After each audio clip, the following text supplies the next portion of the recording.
Hello my friends, Papa D today. Got a new video for you. It's going to be an upgrade video on the Checkpoint. Remember, if you like these videos, subscribe and hit that button, hit that bell icon so you'll be notified whenever I post a new video. And with that, we'll get on with the video. Thanks.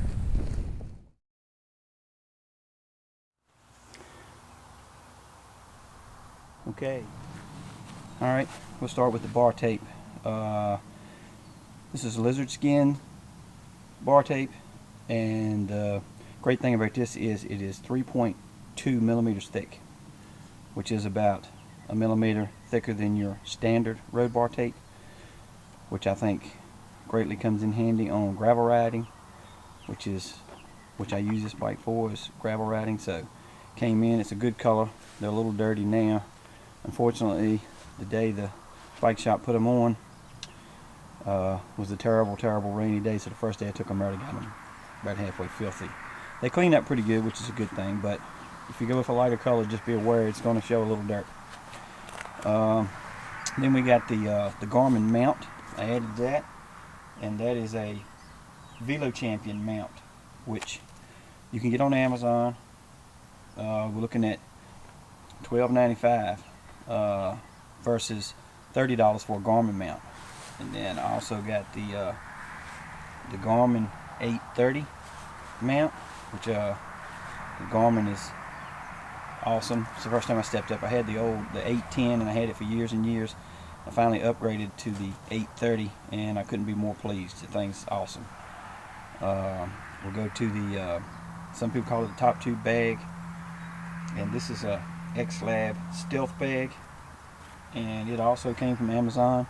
It's like $30, and I'd have to say it does a great job. It's a good bag. My problem is the storage is rather limited, which I wanted it to be small and compact and not stick up too high above the stem here. But honestly, now using it, I think I am going to get a bigger one, a little bit bigger one, where I can get a little, like maybe get the cell phone in it. Can't get the cell phone in this. I got a multi-tool, car keys, just a few little pieces in there, and that's about all it's going to hold. But it's better than nothing. It's a pretty good deal. So I got to test it out, and I'm going to get something a little bit bigger, and I'll let you know when I get it what I get and how I like it. Of course, I added bottle cages. I had a big event here recently. I had been running 2 bottle cages, one on the seat tube and one on the down tube. I had a big event a few weeks ago. It was going to be about a 5-hour ride, so I added the third bottle cage to it, which comes in handy. He said they fit in there. I had plenty of room to do what I had to do. I did have a shorter bottle at the top and 2 full-size bottles at the bottom of the down tube and the seat tube. So it works out good. It's just part of the deal, figuring out how it works, but you have enough bosses to add and take away stuff to adjust it per race or ride, whatever you want to do. So that came in handy.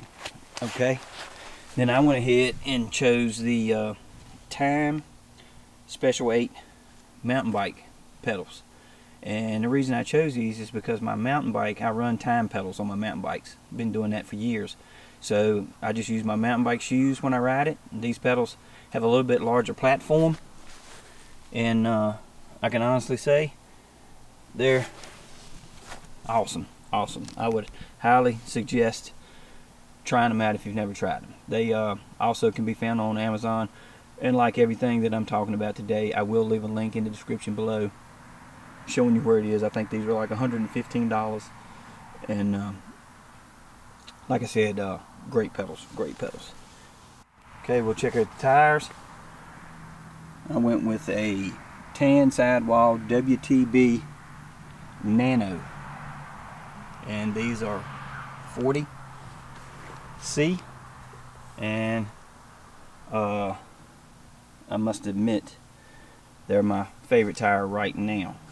Now I have an extra set of wheels. I'm fortunate enough that I have an extra set of wheels identical to these wheels that are on the bike, and I took those, and also I set those up with WTB Riddler. Now these are 45C, And the difference, tread pattern of course, that's the Riddler tread pattern, and the Nano tread pattern is a little bit more aggressive. And honestly, I would go with either one of the two. I said the advantage disadvantage between the two is kind of minimal. Now I do have, to be fair, I have the Nano set up tubeless right now, which has been absolutely awesome, and I have the Riddler set up with tubes. That's because I'll try different tires on here, but I like both tires. I can't say, you know, I am right now kind of hung up on the Nano. The 40mm seems like a sweet spot for the type of riding I'm doing. If I want a little bit more of a more supple ride, let's say, I know we've heard that word a million times, I'd go with the 45. But both tires are great, and I can't say anything bad about either one of them. And like I say, I'm running the Nano all the time right now. Okay, we'll go to the under the saddle, and I got the seat sleeve they call it. And once again, I got some orange going on here, just for a little bling on the color, I guess. But this thing is absolutely awesome. I got me a tube, 2 CO2 in there, and 2 Pedro's tire levers, and this thing is absolutely awesome. It's just like that. It comes off, unwrap it, there's all your most important pieces, and yeah, that thing comes in handy.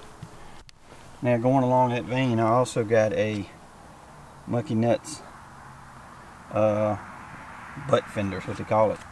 But I had a pretty nasty gravel ride. Gravel in the rain is worse than mountain biking in the rain. That gray dust turned into mushy yuck when it just gets in everything and on everything. So I got this little fender right here. I got it. I also got it on Amazon. This is a $10, $11 buy, so you can't beat it. Now I'll show you how it goes on. It's pretty simple. You have to take the seat thing off, and then it's going to slide up under here.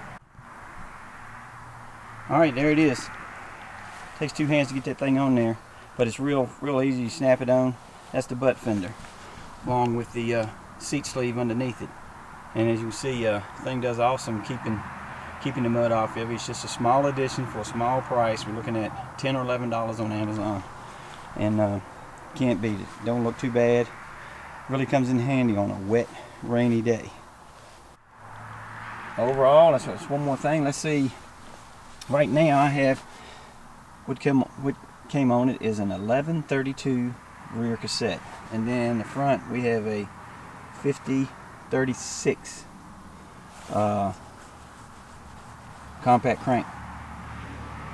So not quite 1-to-1, and that has created some issues. I just did a big ride a few weeks ago, like I said. It ended up being 4.5 hours, 6,000 feet of climbing, some 20+% on some loose gravel. Well, pretty rough loose gravel, and the 1132 is just not enough to push those cranks. It's just hard on your knees. So I went ahead, and it was a guy I was riding with, and I went ahead and bought a 1140 XT, and I'm gonna put that on there.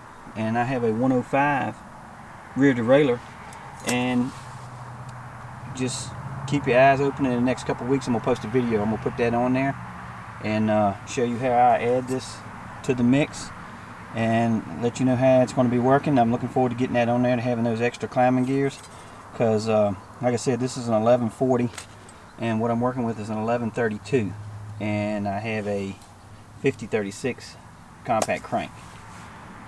Alright, so a general observation on the bike is it's been doing awesome. I have no qualms or complaints. It seems like you add a little bit of this or that to it, and it's just kicking some major butt, and it rides good. So that's this video for now. Like I said, make sure you subscribe. It's free. It really helps the channel. Ring that bell, and it'll give you a notification every time I post a new video. Enjoyed it. Look forward to next time. Appreciate your time. one more thing. Use the comments below. Let me know what you think. Let me know what you're using. Let me know how it's working for you. What the pros and the cons.